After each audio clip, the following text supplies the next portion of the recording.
Romanos, capítulo 1, versículo de 1 a 7.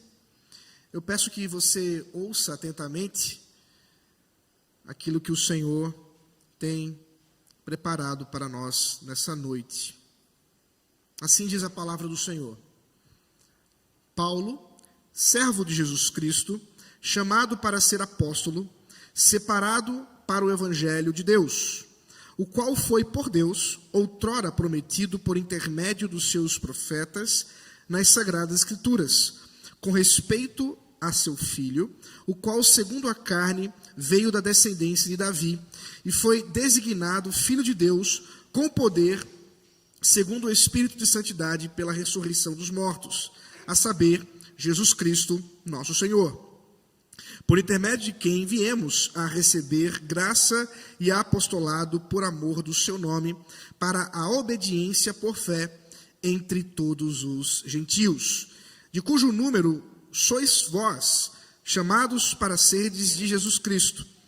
A todos os amados de Deus que estáis em Roma, chamados para serdes santos, graça a vós outros e paz, da parte de Deus, nosso Pai, e do Senhor Jesus Cristo. Até aqui a palavra do Senhor. Vamos orar mais uma vez. Senhor, bendito seja o teu santo nome. Louvado és tu, ó Deus bendito e maravilhoso, por nos dar o privilégio de, nessa noite, estarmos ouvindo a tua voz. Rogamos, portanto, Senhor, que por tua bondade e misericórdia conceda-nos não apenas ouvi-la, mas sermos por ela transformados. Assim, Senhor, te louvamos e já agradecemos por tua presença especial no meio do teu povo que te adora. Em nome de Jesus Cristo. Amém. É curioso imaginar que há muitas pessoas que possam estar há anos como membros de uma igreja, estar há anos visitando uma igreja, ou tendo anos já de terem professado a sua fé em Jesus Cristo, sem contudo poder dizer com clareza o que de fato isso muda na sua vida.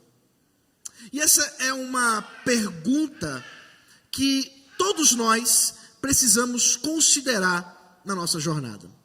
Afinal de contas, que diferença faz o Evangelho? Que diferença faz estarmos, por exemplo, aqui, nesta noite, enquanto muitas pessoas estão em bares, estão em suas casas, talvez já se preparando para a lida da segunda-feira. Que diferença faz nós estarmos aqui adorando a um Deus invisível? Que diferença faz crermos que Jesus Cristo é o nosso Senhor? Essa é uma pergunta, queridos, que deveria de fato fazer parte de nossa reflexão.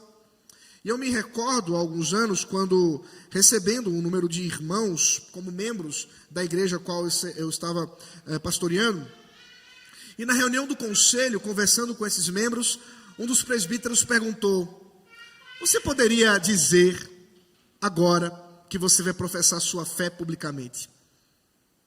Que diferença faz você crer em Jesus Cristo?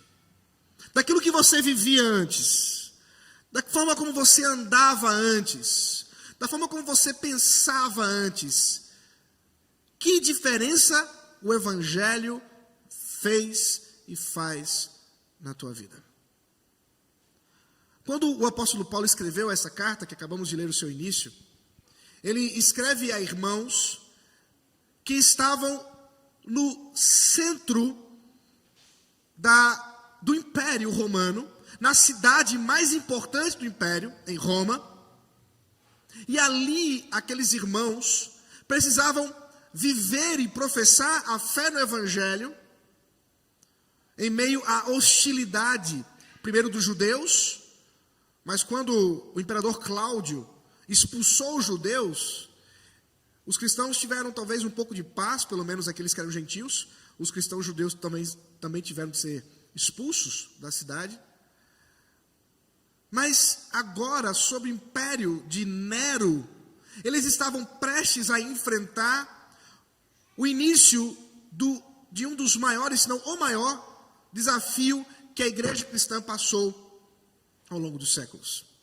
Quando Nero, imperador, tendo já passado 5 anos do seu governo, parece que num arroubo de loucura, mata a sua própria mãe, e na sequência, um pouco depois, lança chamas, fogo em Roma, a fim de construir a Nerópolis dos seus sonhos, e temendo ser culpado do que fez, culpa os cristãos por algo que ele mesmo cometeu, tocando fogo em Roma, iniciando assim uma dura e terrível perseguição que estes irmãos de Roma, a igreja de Roma, iria sofrer.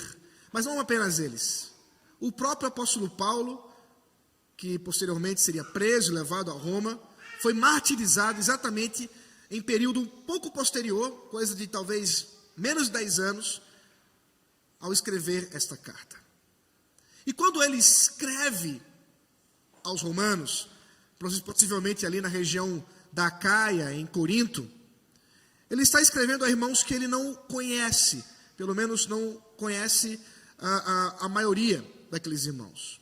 Ao contrário do que pensam os católicos romanos, a igreja de Roma não foi fundada por Pedro, nem mesmo por Paulo. Não há evidências históricas nem bíblicas para isso. Ao que tudo indica, irmãos, uma vez convertidos, quando Deus derrama o seu Espírito em Pentecostes, tendo sido discipulados ali inicialmente em Jerusalém, retornam a Roma, onde ali iniciam a igreja, que agora recebe esta carta de Paulo com alguns objetivos. E não é à toa, portanto, que Paulo se preocupa em explicitar a doutrina bíblica, a doutrina do Evangelho, a estes irmãos que ele mesmo não os conhecia, e portanto ele gasta mais tempo do que em qualquer outra carta para explicar, afinal de contas, o que creem os cristãos. Isso porque ele mesmo, não sabendo como andavam estes de Roma, talvez ouvindo falar deles, e o que ouvia era bom, precisava confirmar se essa igreja de fato estava andando em conformidade com aquilo que eles mesmos, ali em Jerusalém, também andavam. E assim, não apenas com objetivos doutrinários, mas também com o objetivo de ser conhecido por aqueles irmãos e posteriormente ser recebido por eles para que fosse enviado à Espanha com o fim de alcançar o mundo inteiro, como era à época conhecido, chegando à Espanha. Esse era o objetivo de Paulo, e assim ele pensava que poderia fazer, claro, na dependência da vontade do Senhor. Não sabemos exatamente se Paulo chegou a alcançar a Espanha. É possível que não, considerando os relatos de Atos, que ele não tenha prosperado nos seus planos, mas Deus prosperou nos dele. Afinal de contas, aqui estamos nós. Frutos exatamente do trabalho que o Senhor concedeu a este irmão, que nos presenteia pelo poder do Espírito, com esta carta tão primorosa, com tantos detalhes doutrinários, fundamentais para a vida da igreja. E assim, amados irmãos, quando consideramos que Paulo se preocupa em dizer àqueles irmãos aquilo que é de ordem do essencial, é exatamente a apresentação do Evangelho que ele gasta o seu tempo. É sobre isso que Paulo tratará ao longo dos 16 capítulos da carta. E mais, principalmente hoje, nos versículos que temos, veremos que é exatamente isso que faz toda a diferença. Considerando que o Evangelho deve ser o centro de nossa vida. Afinal, que diferença faz?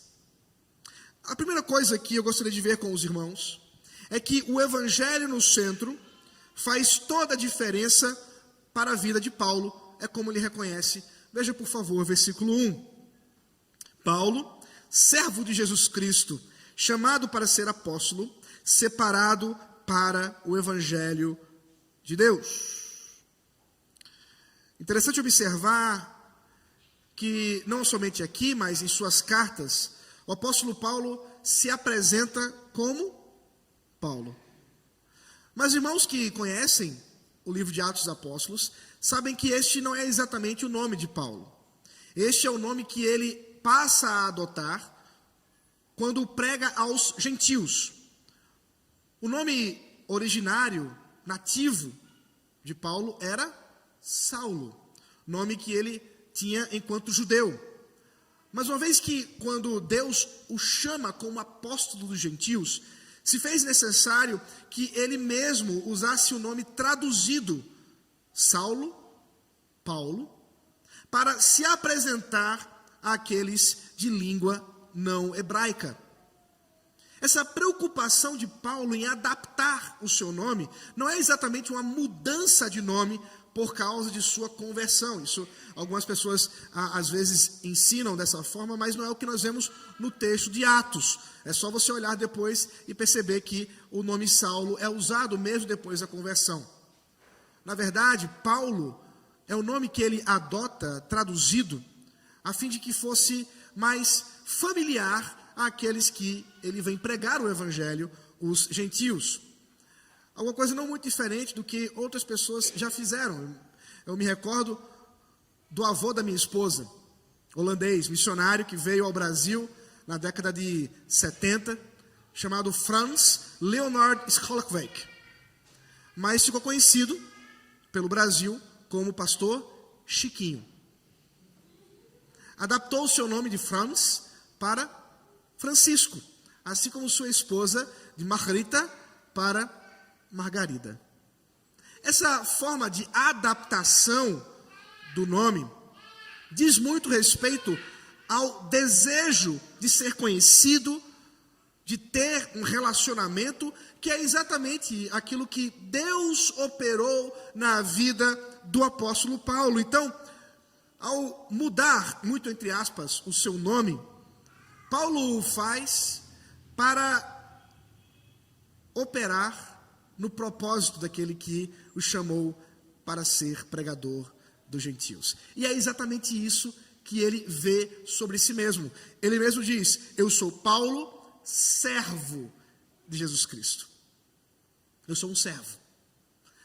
Palavra que poderia também ser traduzida como escravo, doulos, que tem na sua ideia alguém que se submete, alguém que reconhece quem é o seu patrão, o seu senhor. E Paulo usa essa expressão sobre si mesmo, não apenas como alguém que humildemente se considera um servo de Jesus Cristo, mas alguém que reconhece que de todos os senhores da terra, é Jesus Cristo o seu Senhor. Ele sabe para quem está trabalhando, ele sabe a quem está servindo e quem o chamou para servir.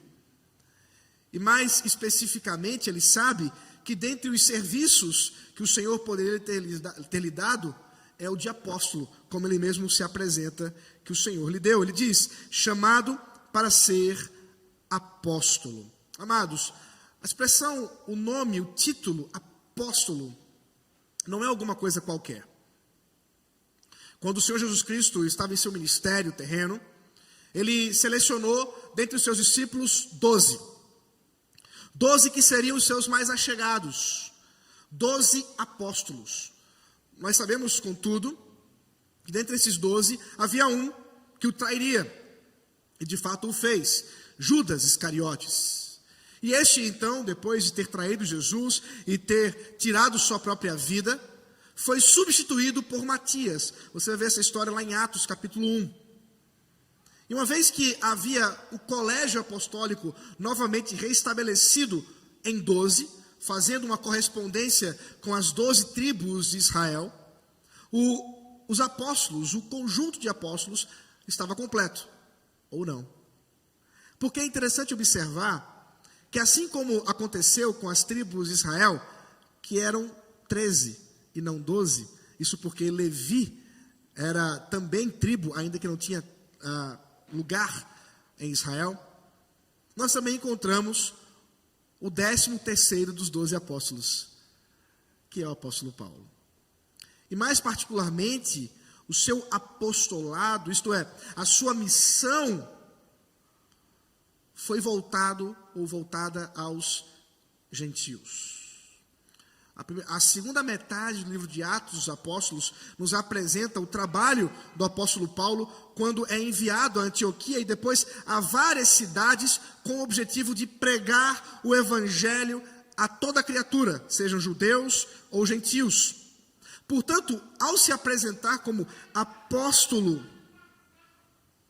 ele não apenas apresenta sua credencial de autoridade a esta igreja, que não o conhece tão bem, mas depois, lá no finalzinho, ele vai também se apresentar como apóstolo dos gentios.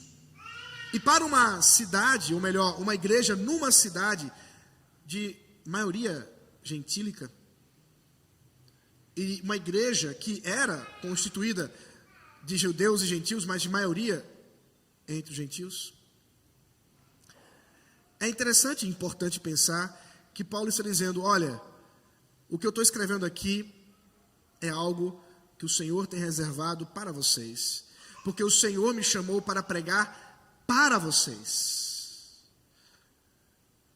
Mas considere, nós estamos falando do grande, outrora, perseguidor da igreja, não é mesmo? Quando a gente olha para essa história, a forma como Paulo se apresenta, nós também somos convidados a pensar o quanto este homem foi transformado. Pense comigo. É este mesmo homem que um pouco antes estava entre os judeus, carregando suas roupas enquanto eles apedrejavam Estevão. É este mesmo homem que foi ao Sinédrio receber cartas para que com autoridade pudesse ir às cidades em busca da igreja, em busca dos cristãos, a fim de prendê-los e matá-los. Mas agora nós temos um novo homem. Nós temos alguém que não apenas deixou de perseguir os cristãos, mas agora se assume como um deles, para que fosse também duramente perseguido. A história de Paulo é terrível com relação a isso. Apedrejado, espancado, preso, fustigado com vara, naufrágios, fome, todo tipo de perseguição que nós possamos imaginar. Mas aqui está um novo homem. Porque, amados, o Evangelho muda tudo. O Evangelho faz toda a diferença. Não apenas para Paulo, mas observe que Paulo descreve agora, a partir do versículo 4, a transformação, ou melhor, a partir do versículo 2, desculpe, a transformação ou a diferença que o Evangelho causa naquilo que os planos de Deus se apresentam na história. Entenda, o Evangelho não é algo que foi o plano de escape do Senhor. Não. O Evangelho é exatamente o plano principal e único do Deus Todo-Poderoso. Por favor, observe comigo o versículo 2.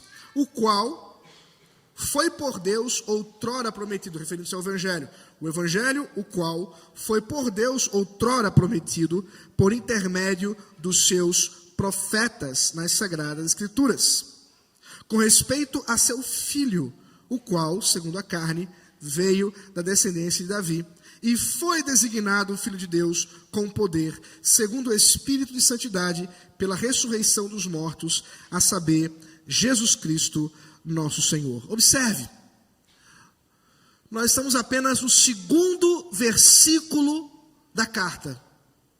E o apóstolo Paulo já está nos falando sobre o que é o Evangelho. Eu quero que nessa noite você saia daqui instruído a respeito disso. Porque talvez se nós pudéssemos entregar o microfone para que cada um pudesse dizer o que é o Evangelho, ou o que pensa ser o Evangelho, teremos respostas muito variadas, e algumas erradas mesmo. Alguém já fez isso? É uma pesquisa do Dr. Michael Horton, feita em algumas igrejas dos Estados Unidos, e perguntado aos crentes o que é o Evangelho. Alguns diziam, o Evangelho é obedecer a Jesus. O Evangelho é cumprir os 10 mandamentos. E assim vai, uma série de descrições e conceitos a respeito do Evangelho que nada dizem sobre o que de fato é o Evangelho. Hoje pela manhã, conversando com as crianças, eu falava da origem da palavra Evangelho, que em grego, euangelion, são duas palavras que, como os irmãos devem imaginar, significa boas novas, boas notícias. Mas afinal de contas, que notícias são essas boas? Esse é o ponto que Paulo aqui descreve, que essas notícias foram anunciadas desde o passado. O que os cristãos estavam fazendo agora, juntamente com Paulo, não é apresentar uma doutrina nova, não é apresentar alguma coisa criada pelos apóstolos, não. Mas apenas mostrar que, conforme o Senhor prometera, Ele cumpriu em Jesus Cristo. E o que foi que Ele prometeu? O que foi que o Evangelho, ou que Evangelho é esse, ou que boas notícias são essas, que foram proferidas e prometidas nas Sagradas Escrituras? E Paulo descreve, diz respeito ao Filho de Deus. Se você voltar comigo à Bíblia, verá que a primeira promessa com respeito ao Filho de Deus está ali em Gênesis, capítulo 3, versículo 15. Quando nós temos o diálogo de Deus com a serpente, com a mulher e com Adão. E que nesse diálogo, Deus está tratando a respeito do pecado que foi cometido. E no meio daquela conversa terrível, em que o Senhor está julgando os atos daquele casal, o Senhor promete à própria serpente, que é Satanás: ei, escuta aqui, haverá um descendente desta mulher que pisará na cabeça da serpente e terá o seu calcanhar picado por ela. Quem é este senão Jesus Cristo? Amados, quando vemos o Senhor, nosso Deus, dizendo isso à serpente, dizendo isso a Eva, dizendo isso a Adão, não é como se Deus tivesse sido pego de surpresa diante do fato de que Adão e Eva estavam no jardim e comeram da fruta que Deus havia proibido que comessem. Não. Deus não foi pego de surpresa. Como eu disse, o Evangelho nunca foi o plano B. Nunca foi a resolução de um problema que Deus enfrentou desprevenido. Não. Era necessário que Ele apresentasse o seu Filho. Era necessário que Ele apresentasse a glória de Jesus Cristo. Portanto, foi assim a história que o próprio Deus estabeleceu. Este Evangelho, assim, foi anunciado de Gênesis até o último dos profetas. E agora, cumprida a promessa, finalmente chegado o Filho de Deus, é necessário que aqueles que creiam nele sejam por ele mesmo salvos.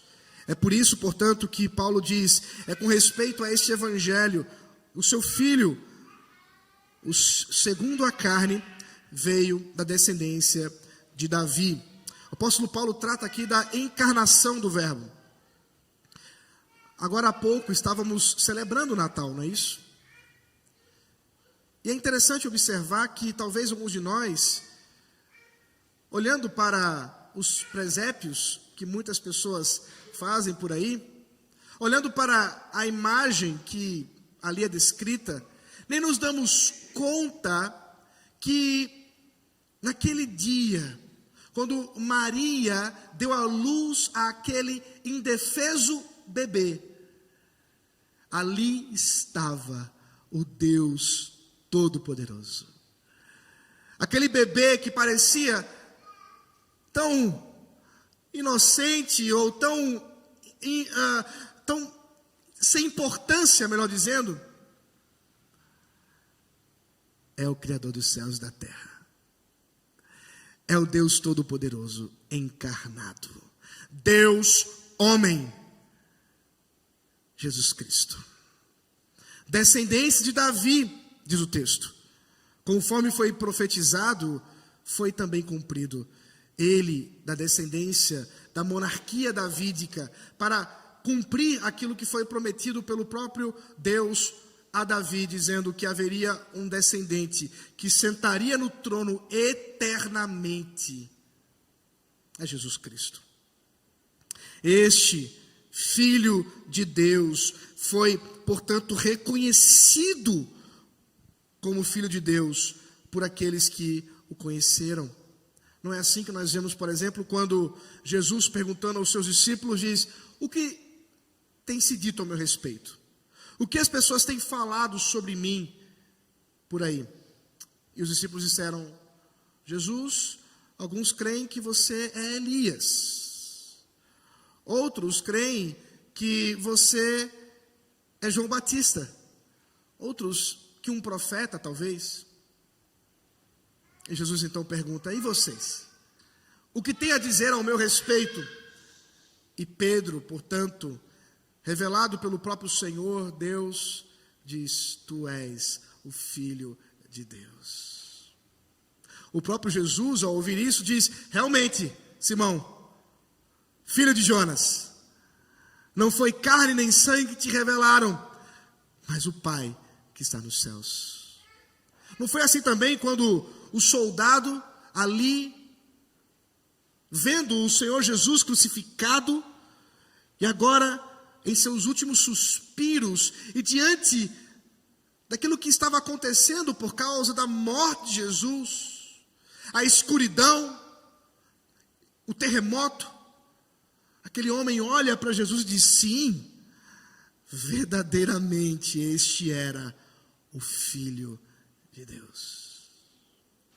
Amados do Senhor Jesus Cristo, o próprio Senhor Jesus dissera que ele era o Filho de Deus, mas muitos sinais foram dados ao longo do seu ministério. O apóstolo Paulo escolhe um para dizer que este de fato é o Filho de Deus. Ele diz assim, que este Filho de Deus, com poder, segundo o Espírito de Santidade, pela ressurreição dos mortos, foi assim designado, foi assim chamado. Isso não quer dizer que ele se tornou o Filho de Deus com a ressurreição. Não, esse não é o ponto. Aqui Paulo está dizendo: este que é o Filho de Deus, isto é, este que é o Filho eterno, unigênito de Deus, como diz João, este foi assim reconhecido. E a evidência que eu posso apresentar a vocês, romanos, é a ressurreição dos mortos. É que ele, tendo enfrentado a morte, ressuscitou e vive está para todo sempre. Por isso, este Jesus Cristo é exatamente o cumprimento do Evangelho, porque ele é a boa notícia. Nós, outrora pecadores, nós, inimigos de Deus, temos um campeão que for apresentado para vencer a nossa batalha. A palavra evangelho, ela, dentro do contexto do Novo Testamento, estava ligada a uma relação militar. Quando que duas cidades, duas nações em guerra, se encontram no campo de batalha com os seus soldados. Nas cidades, contudo, ficam aqueles que não vão à guerra. As mulheres, as crianças, os idosos, aguardando o resultado da batalha. Até que entra nos portões alguém gritando: Evangelho, Evangelho! É a boa notícia chegando. Vencemos a batalha. Quando o Senhor Jesus Cristo estava na cruz e bradou, está consumado. Ele estava dizendo, eu venci a batalha. Eu venci a guerra. A guerra contra o pecado, a guerra contra a morte, a guerra contra a ira de Deus, porque foi tudo satisfeito no sangue do Cordeiro de Deus. Por isso que o Evangelho não tem a ver conosco, com nossas ações, com aquilo que podemos fazer para Deus, mas tem a ver com aquilo que Ele fez por nós. E uma vez que fez, nos cabe crer e sermos transformados pelo poder do Evangelho. E assim nós podemos caminhar no nosso terceiro ponto dessa noite, a diferença que o Evangelho faz para nós. Versículo 5 diz assim: por intermédio de quem viemos a receber graça e apostolado por amor do seu nome, para a obediência por fé entre todos os gentios, de cujo número sois também vós, chamados para serdes de Jesus Cristo. A todos os amados de Deus, que estáis em Roma, chamados para serdes santos, graça a vós outros e paz da parte de Deus, nosso Pai, e do Senhor Jesus Cristo. Paulo reconhece, mais uma vez, o Evangelho na sua própria vida. E que o Evangelho na sua vida é um reflexo da ação de Deus para aquela igreja. Porque uma vez que Deus o chamou, isto é, Deus lhe entregou graça e apostolado para agir em favor daqueles irmãos, o Senhor está operando o Evangelho em Roma. O Senhor está operando o Evangelho em São Paulo. O Senhor está operando o Evangelho em todo o mundo para a sua honra e para a sua glória. É assim, podemos reconhecer como Paulo faz, que é exatamente por causa do Evangelho que nós temos dons, serviços que o Senhor nos concede para servi-lo com talentos, com capacitações dadas por Ele, a fim de que possamos, obedecendo pela fé, seguirmos os seus passos. Este Evangelho, diz Paulo, destinado aos gentios, é também destinado aos romanos, é também destinado a nós, porque assim como aconteceu com eles, acontece conosco. É Jesus Cristo, o nosso Evangelho. Portanto, ao vermos a mudança operada em Paulo, a mudança operada por meio dos planos de Deus soberanos, nós podemos observar a mudança do Evangelho em nós. O apóstolo Paulo conclui no versículo 7 com uma expressão que ele cria, trazendo esses irmãos a considerar a união da igreja. A palavra, ou a expressão graça e paz, é uma expressão que Paulo desenvolveu na junção de duas formas de cumprimento. Entre os judeus, o cumprimento até hoje é shalom, paz. E entre os gentios era graça, era uma forma como que eles usavam também. E Paulo então junta graça e paz, exatamente para dizer que a igreja é composta de judeus e gentios, de pessoas de todas as línguas, povos e raças. Não há barreira étnica, não há barreira linguística. É Jesus para todos. E ele faz isso porque sabe que esse é o chamado que o próprio Deus lhe designou. E foi por causa disso que o Senhor alcançou Roma, alcançou o Brasil, alcançou a cada um de nós, se assim cremos. E a grande pergunta é, diante de tudo isso, que diferença faz? Que diferença faz ouvir, crer e viver o Evangelho? Essa é uma pergunta que precisamos fazer nesta noite. Essa é uma pergunta que, assim como vimos na vida de Paulo, precisamos considerar na nossa vida, porque o Evangelho é transformador.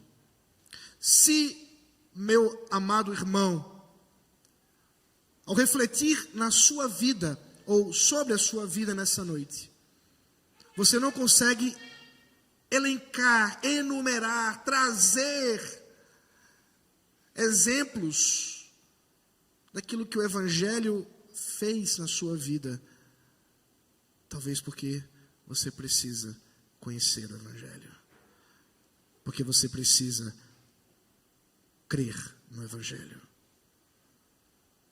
Talvez porque você ainda precisa dessa transformação que todos que creem passam. Porque o Evangelho muda tudo. Muda a nossa forma de ver, muda nossa forma de crer, muda nossa forma de viver. É assim quando Paulo, ao chamar Jesus Cristo de nosso Senhor, como diz o versículo 4, ele chama a atenção daqueles que estavam em Roma.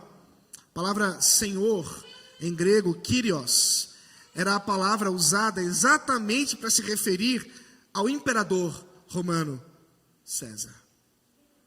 Roma tinha um Senhor, mas Paulo está dizendo à igreja, o nosso Senhor não é Nero, o nosso Senhor é Jesus Cristo.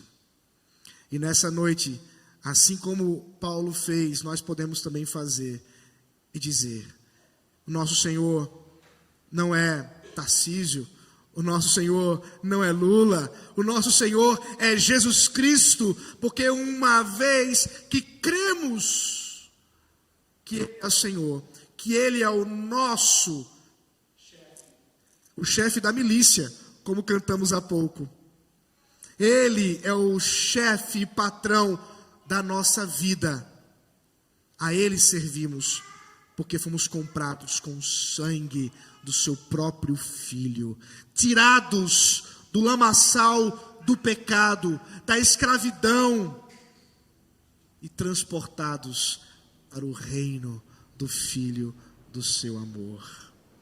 O Evangelho faz toda a diferença. E assim podemos viver para a honra e glória do Senhor. Afinal, que diferença faz?